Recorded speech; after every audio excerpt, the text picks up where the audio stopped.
Good morning, good afternoon to all of you, and welcome to this monthly update of EFRAG. And I will give you few information on what happened in the month of February 2025 in terms of sustainability reporting activities.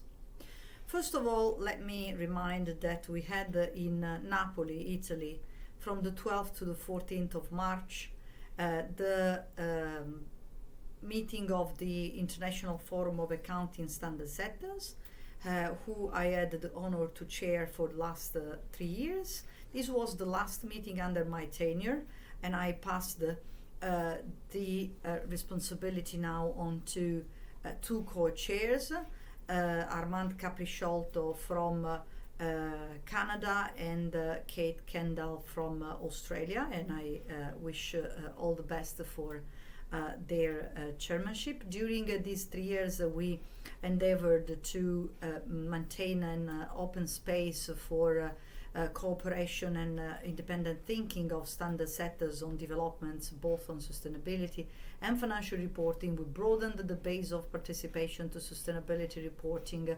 The agendas were equally divided between financial, sustainability and common areas, including connectivity. Moving to another matter, in this month we issued the draft comment letter on the IFRS Foundation amendment to the due process handbook.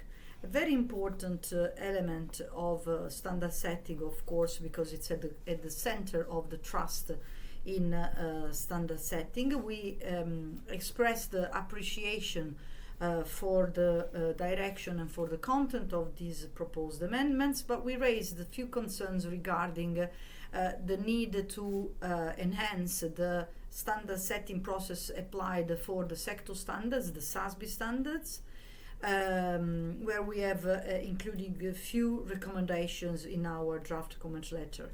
Now we invite all the interested parties to participate to our consultation. You have time until the 24th of March to submit your comments that will be duly considered in finalizing the final comment letter. During the month of February, we were also very active in launching the ecosystem that will support the market uptake of the EFRAG voluntary standard for non-listed SMEs and micro undertakings that was finalized and released to the European Commission in December 2024.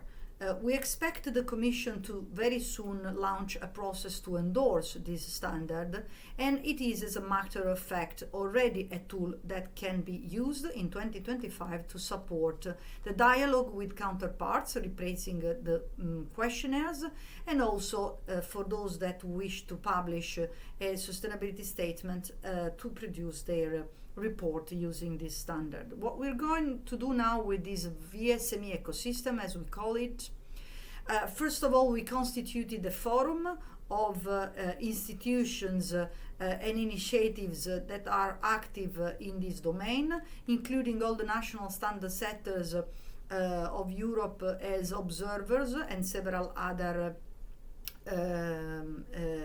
institutions and supervisory authorities.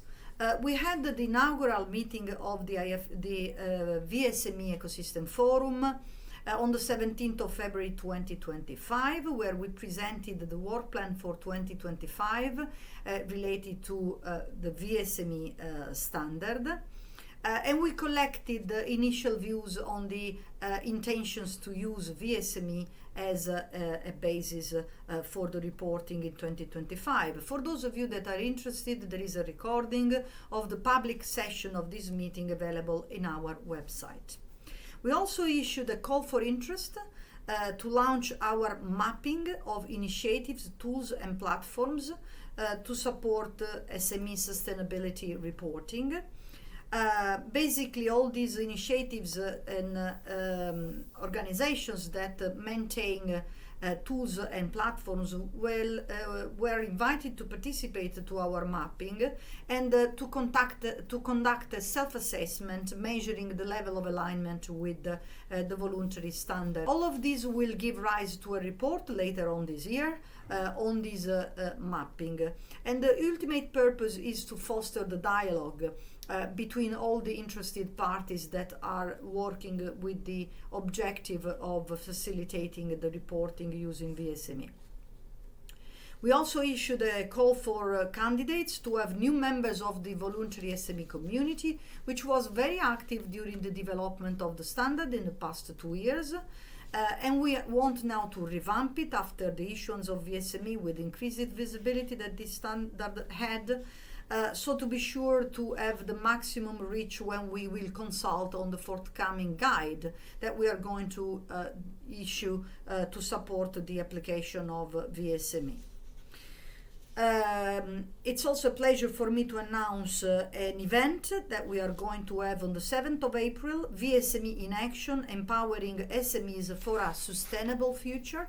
You can register now on our website. And this will give the possibility to have a deeper understanding of VSME and the actions that we are undertaking. And this is an hybrid event, so if you are in Brussels, you're welcome to join us physically. Finally, to close this page on VSME, we also made publicity on our website, made available 15 additional languages for the videos explaining VSME standard in our effort to facilitate the accessibility to this standard. I would now move to another chapter, which is the Omnibus proposal that was unveiled by the European Commission on the 26th of February. The same day the EFRAG SRB received the board received the presentation from the European Commission and in the evening issued a statement supporting this initiative and expressing willingness and commitment to participate to the proposed simplification. And that's we stand ready, of course. EFRAG stands ready to support the Commission in in the consequences of the Omnibus, including the ESRS revision. So stay tuned in this regard. We also issued a call for candidates for the usual annual 2025 EFRAG SR TEG rotation. There are a number of positions that are up for rotation this year, and so we are looking for possible individuals from diverse geographic background, but also with different professional background and from different sectors, being them auditors, NGOs, preparers, investors, with implementation experience of ESRS. The new members will start on the 1st of May, and we have many challenges ahead of us, as you know. So yesterday was the deadline to apply. Another important event was the meeting of the EFRAG Digital Reporting Consultative Forum, who is an advisor to the work of the EFRAG Sustainability Reporting TEG.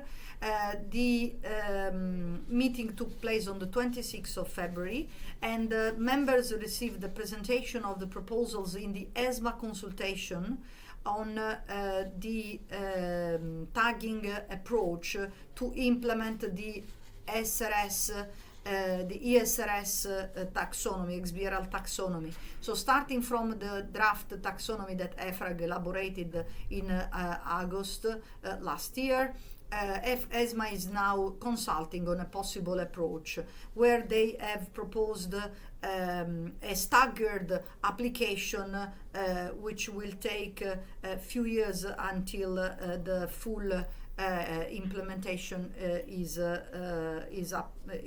implemented, allowing for a phased-in and gradual approach. Members of that digital committee pointed out to the urgency of digitalizing the sustainability disclosures in general. but also recommended the need of field test and simplification of the legal adoption process of the new taxonomies. They also received an interesting presentation from an academic professor on whether a system based on artificial intelligence would be able to extract information from a PDF reporting in a meaningful way, therefore making obsolete the use of structured tagging. Members commented that while being encouraging for the future, the current technology doesn't seem yet ready to replace structured tagging. We as Secretariat also announced during this meeting that we are going to perform more work of educational nature supporting the use of our proposed taxonomy. Moving to the meetings of the TEG and the board that took place in February, it's worth mentioning the 12th of February, during which the draft climate transition plan implementation guidance was considered. The board supported its technical content, nevertheless, considering the current discussions in the context of the Omnibus proposals and possible changes to the content of ESRS standards. The content of this transition plan implementation guidance was not yet approved for consultation. It may be consulted in a future date. Also, the 26th of February, the board considered the stabilized version of this transition plan implementation guidance, but also of the listed SME standard and the standard for non-European groups, so ESRS for non-EU.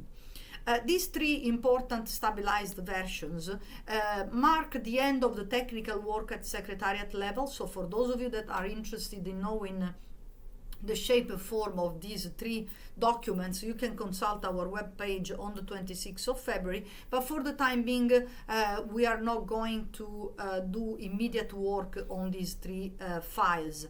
The non-EU will likely be linked to the timing for completion of the amendments of ESRS set 1, because it's a derivation, it's derived from that. Similarly, the listed SMEs will be discontinued if the proposals in the Omnibus directive will be confirmed.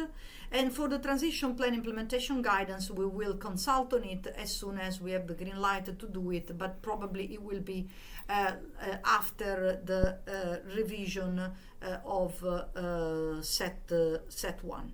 And with this, I think I conclude, and I thank you for your attention. Thanks.